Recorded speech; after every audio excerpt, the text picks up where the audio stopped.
우리가 하나님과 함께 일하는 자로서 너희를 권하노니 하나님의 은혜를 헛되이 받지 말라. 이르시되 내가 은혜 베풀 때 너에게 듣고 구원의 날에 너를 도왔다 하셨으니 보라, 지금은 은혜 받을 만한 때요, 보라, 지금은 구원의 날이로다.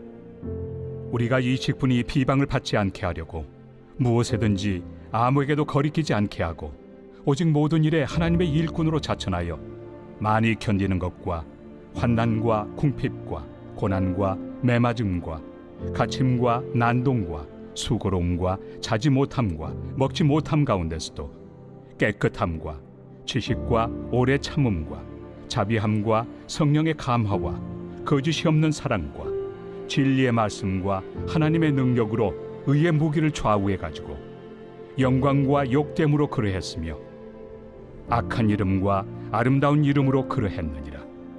우리는 속이는 자 같으나 참되고 무명한 자 같으나 유명한 자요, 죽은 자 같으나 보라, 우리가 살아있고 징계를 받는 자 같으나 죽임을 당하지 아니하고 근심하는 자 같으나 항상 기뻐하고 가난한 자 같으나 많은 사람을 부요하게 하고 아무것도 없는 자 같으나 모든 것을 가진 자로다.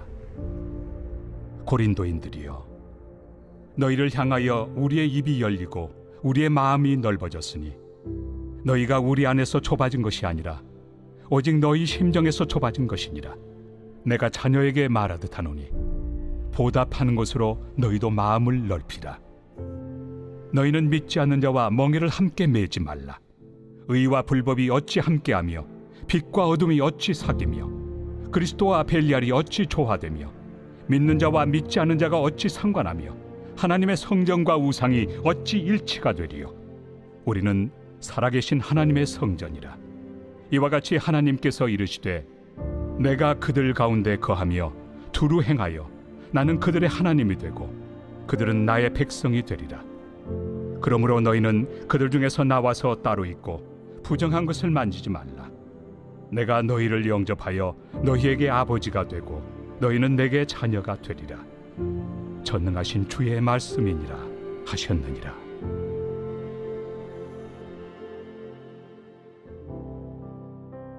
새벽 영성 기도 시간입니다. 오늘은 고린도후서 6장 함께 살펴보겠습니다. 사도 바울은 고린도 교회 안에서 벌어지고 있는 바울에 대한 모함과 여러 가지 이야기를 듣고서 고린도후서를 통해 자기 자신을 변론하고 있습니다. 6장을 보면 바울은 크게 두 가지를 말하고 있는 것 같습니다.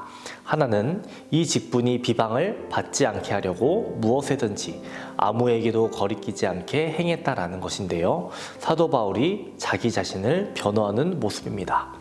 그리고 또 다른 하나는 사도 바울이 고린도 교인들에게 권고하는 바입니다. 우리는 고린도 교회 안에 거짓 교사들이 들어왔음을 알고 있고 이들이 바울에 대해 모함을 계속해서 했음을 알고 있습니다. 바울은 이에 대해 나는 걸림돌이 될 만한 것을 전혀 하지 않았다라고 말합니다. 고린도 교회 성도들 중에 바울을 본 사람도 있고 보지 못한 사람도 있었을 것입니다. 만약 본 사람들이라면 바울에 대해 그가 어떤 사람이었는지에 대해 분명히 말했어야 합니다. 그리고 보지 못한 사람들은 바울에 대해 말하지 말았어야 합니다. 그들 중에는 바울을 본 사람들이 있었습니다. 바울과 함께한 사람들도 있었습니다. 바울은 그들을 향해 너희는 내가 어떻게 했는지를 알고 있지 않느냐? 나는 부끄러움 하나 없다. 나는 하나님의 일꾼으로 최선을 다했다라고 말하는 것입니다. 그 내용이 3절에서 10절에 나옵니다. 바울이 어떠한 삶을 살았는지에 대해서 말해주고 있죠. 저는 고린도 전후서를 읽으면서 사도 바울이 어떤 심경으로 고린도 전후서를 썼을까라는 생각이 들었습니다. 바울이 고린도를 간 것은 2차 전도 여행 때였는데요. 그가 의도한 것 없이 성령의 도우심으로 고린도까지 가게 되었습니다. 그의 계획은 마게도냐와 아가야 땅이 아니었습니다. 하지만 성령의 도우심으로 마게도냐를 지나 아가야까지 오게 됩니다. 이 길을 걸으면서 함께했던 동역자들과도 뿔뿔이 흩어졌습니다. 그렇게 흩어지고 자신의 옆에는 아무도 남지 않은 상황이었습니다. 가는 곳마다 쫓겨나고 핍박당했습니다. 아테네에서도 힘겨운 시간을 보냈고 고린도까지 가게 된 것입니다. 사도 바울이 고린도의 발걸음을 처음 내딛었을 때 어떤 생각을 했을까요? 이곳이 고린도구나. 여기도 만만치 않은 곳이겠지? 여기서 얼마나 지낼 수 있을까? 이런 생각을 했을 법합니다. 사도 바울은 의지할 사람 한 명 없었습니다. 그러나 여기에서 브리스길라와 아굴라를 만나게 됩니다. 또 무려 1년 6개월이나 이 고린도에서 사역을 하게 됩니다. 이곳에서 데살로니가 전서를 쓰게 되었습니다. 바울에게 있어서 고린도는 참으로 뜻깊은 곳입니다. 이렇게 좋은 추억을 쌓아 놓은 곳이었는데 편지를 쓰고 있는 지금 그들이 잘했다라고 하는 글이 아닌 분란과 다툼, 그리고 이제는 고린도 교회를 세운 바울에 대한 모함과 도전까지 이 모든 것을 보면서 마음이 아팠을 것이고 배신감을 느끼지 않았을까라는 생각이 들었습니다.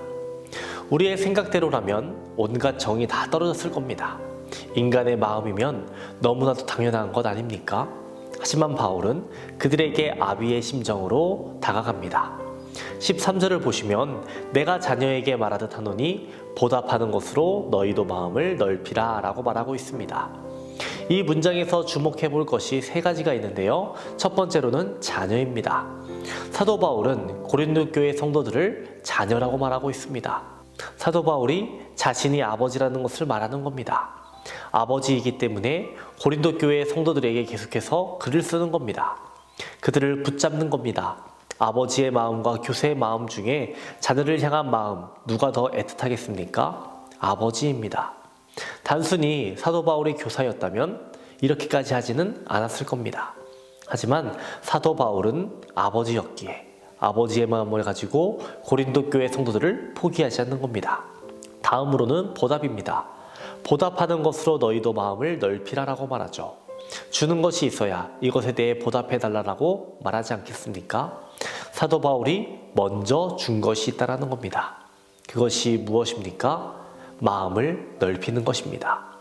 사도 바울은 먼저 자신의 마음을 넓혔다라고 말합니다. 11절과 12절입니다. 고린도인들이여 너희를 향하여 우리의 입이 열리고 우리의 마음이 넓어졌으니 너희가 우리 안에서 좁아진 것이 아니라 오직 너희 심정에서 좁아진 것이니라. 너희 심정에서 좁아졌다라고 말하고 있죠. 그리고 거기서 좁혀진 것을 다시 넓히라라고 말합니다. 이것을 회복이라고도 표현할 수 있을 것 같습니다. 여기서 말하는 넓은 마음은요, 모든 것을 포용하라라는 의미가 아닙니다. 사도 바울이 말한 복음을 향해 마음을 다시 넓히라는 겁니다. 사도 바울이 말하죠. 의와 불법이 어찌 함께 할 수 있느냐? 빛과 어둠이 어찌 사귈 수 있는가? 할 수 없다라는 겁니다. 고린도후서 6장 오늘 본문을 정리해보면 크게 두 가지로 정리할 수 있을 것 같습니다. 하나는 거리낌 없는 삶이고 또 하나는 회복입니다. 성경이 우리에게 이런 질문을 하는 것 아닙니까? 나는 하나님의 일꾼으로 거리낌 없는 삶을 살고 있는가? 빛과 소금의 삶을 살고 있는가?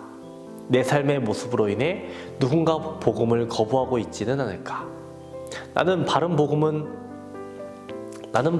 위에 서 있는가? 내가 복음과 함께 섬기고 있는 것은 무엇인가? 나의 걸림돌이 무엇인지 알게 해달라고 우리 기도합시다. 오직 복음 위에서는 하루가 되기를 주님의 이름으로 축원합니다. 오늘은 월요일입니다. 오늘의 공동기도 제목은 나라와 민족을 위한 기도입니다. 이 땅의 영적인 회복과 자유민주주의를 위해서 분열과 갈등이 사라지게 하시고 국민 통합과 화합을 달라고 경제가 회복되고 복음을 전하는 선교 대국이 되기를 기도해 주시기 바랍니다. 기도하겠습니다. 거룩하신 하나님, 우리의 걸음걸음을 인도하여 주옵소서. 세상의 마음을 빼앗기지 않고 거룩의 삶을 살아가는 우리 모두 되게 하여 주옵소서. 오늘은 나라와 민족을 위해 기도합니다. 이 나라 이 민족에게 영적인 회복 허락하옵소서. 자유민주주의가 무너지지 않게 하시며 분열과 갈등 사라지게 하시고 국민 통합과 화합 이뤄지게 하여 주옵소서. 또한 경제가 회복되게 하시고 복음을 전하는 선교대국 되게 하여 주옵소서. 담임 목사님의 사역 가운데 항상 함께 하여 주시옵소서. 말씀 선포되는 곳마다 죽어가는 영혼들 살려주시고 얼음처럼 차갑고 바위처럼 굳은 심령들 녹여주시고 뜨겁게 하여 주옵소서. 태의문을 위해 기도한 성도 있습니다. 자녀를 허락하여 주시옵소서. 사고로 입원한 성도 일으켜 주시옵소서. 투석으로 어지럼증으로 디스크로 고생하는 성도들 고쳐주시옵소서. 공황장애, 불면증, 우울증으로 고통받는 성도들에게 참된 평안 허락하여 주시고 온전히 회복하게 하여 주옵소서. 이겨내게 하여 주옵소서. 뇌출혈로 수술한 호환봉 장로님 후유증 없이 회복되게 하여 주옵소서. 암투병 중에 있는 박지성 권사님, 유은영 권사님, 김시아 권사님, 이영숙 권사님, 이명숙 권사님, 오유미 집사님, 이동춘 성도님, 박상현 청년, 유국민 청년 주의 보혈로 덮어주시고 주의 강선을 비춰주시옵소서. 연로하신 장로님, 권사님, 집사님들 항상 강건케 하여 주시고 주께서 주시는 평안함과 형통함을 누리게 하여 주옵소서. 마지막 날까지 병상에 누워 계시지 않고 걸을 수 있는 건강 허락하여 주옵소서. 예수님의 이름으로 기도합니다. 아멘.